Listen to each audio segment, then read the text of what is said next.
Have you signed up for the Fronos Photo email list yet? Well, if not, you can do so right here in this orange box. Just put in your name, email address, hit send it, and I will send you a free guide to capturing motion in low-light situations. Jared Polin, FronosPhoto.com, and this is a review of the Canon 70D. So I've been playing with this camera for quite a while. I've run it through its paces. I've taken it to a concert to shoot it in low light. I've done stills, I've done video, and I've sniffed it, and I've made a user's guide, which you can click on the screen at any time to see how to use this camera if you own one. It's going to run you through how to set it up, the menu settings that I like to use, some of the custom functions that I set. But let's get into the review of this camera. And as always, I want to talk about the functions more than the specs. We've done a preview so you can see all the specs in there if you want, or you can click over to the site to see all of the specs. But let's talk about functionality and what I think about this camera.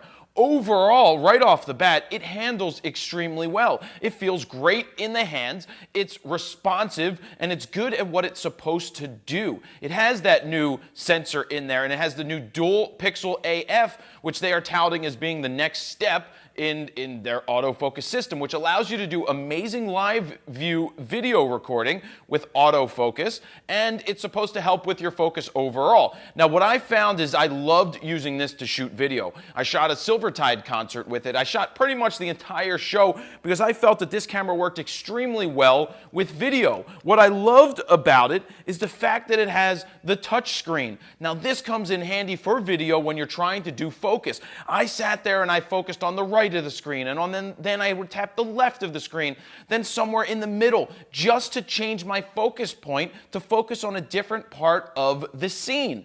That is tremendous. I love the touchscreen. I find it extremely useful for when I am trying to get through the menu system or just want to touch something because it's there. It's just very intuitive. I really like the menu systems of the Canon. They have really gotten better, or I just understand them more and really like using them. So that is a great feature that I like. All of the buttons seem to be in a fine place to work well. I really enjoy that. You've got your dial up top, which is very easy to use to change from manual to whatever you want to do, even if you want to be in auto. You have all of the buttons on the top that make it easy to get to everything dedicated. So it's a $1,200 or less body, depending on how you price it out, and I'm really happy with it. Now, I loved the video capability. I feel that this is a solid camera for shooting video. I had trouble in low light situations with focus when it came to shooting stills. Now, that's a tough thing. When you're shooting in a low light situation, you're shooting a concert where the lighting may not be the best. I had trouble getting focus. I had trouble getting tack sharp images. I didn't like the image quality at, say, 4000 ISO. I'm going to put up some of those raw files.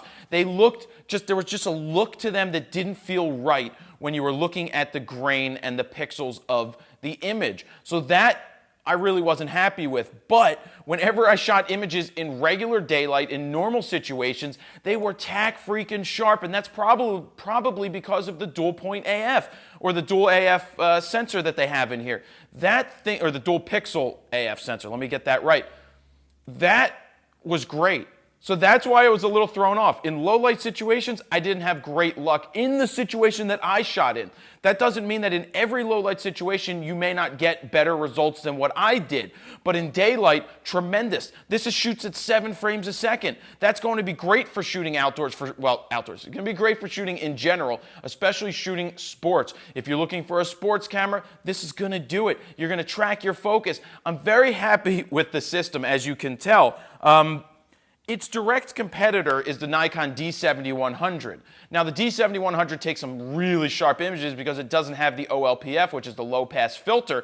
I've seen some amazing colors and clarity coming out of that camera. Now, that's not to say that this camera, the 70D, isn't on par with that. They are very, very close. I've tested them both out now. But in a concert situation, I had better luck personally with the 7100. Now, they were at different venues, in different lighting situations. I think the light may have been better for the D7100 test that I was doing because it was at a different venue, but I really liked the results that I got out of that one. So I think it comes down to what are you going to do with a camera? If you don't have a camera yet, well, you're not stuck with any system. You could go with Nikon, Canon, Olympus, Sony, Pentax, whoever else that I forgot that somebody's going to yell at me for. But you have different choices and options that are out there. But if you wanted to choose between the Nikon and the Canon, things to look at. If you're doing a lot of video, I would go with the Canon. Flat out. You could do the all-eye, which is going to give you the highest quality video. You have your microphone in. You have your stereo mic up here. The Nikon also has that. But you have the touch screen. And you have that autofocus for video that if you ever need that, it is really good. It is so amazing to be able to shoot a concert and not have to sit there and tweak the focus ring yourself. To sit there and look on the screen and watch it tracking the subject that you want in fast motion, and it doesn't do those step increments of focus, even with the IS lenses, not just the STM lenses, which give you that smooth focus. It gave me quick and smooth focus with the IS. I just spit on the floor. I'm sorry, floor. With the IS, it was like clean and quick. That is tremendous. So I really like the video capabilities of this camera. I think for stills, it's going to be perfectly fine for a mid-level camera. You have to take into consideration who is it for? It's a $1,200 or less camera. I should not be comparing it to the 1DX in terms of image quality and use. But overall, I could use this camera. I could go do a photo shoot with it because it's really easy to use, and I'm very happy with the video and very happy with the stills. So you have to figure out, is the 70D for you or something else for you? But this is a review of this camera. Overall, very happy with the results that I got for stills and video. Stills more so in better lighting situations at lower ISOs, but I topped out, I believe, at 4,000 ISO. You can see some of those raw files over on the site. You can see sample videos probably in this video or on the site as well. But other than that, I think it's a nice option. If you're looking to pick one of these up, you can call Allen's Camera. They carry them, 215-547-2841. Yes, or go to allenscamera.com. So that's about it, guys. That is a review of the Canon 70D. Don't forget that I have a free video, I believe it's 30 to 40 minutes, on how to set up this camera if you own one. Click on the screen right now. That will take you over to that video so you can see how I set it up and get a rundown of what each button does. It's basic, but it may help you out to figure out what you're doing with this camera. So there you have it, guys. Thanks for watching. Jared Polin, FroKnowsPhoto.com. See ya.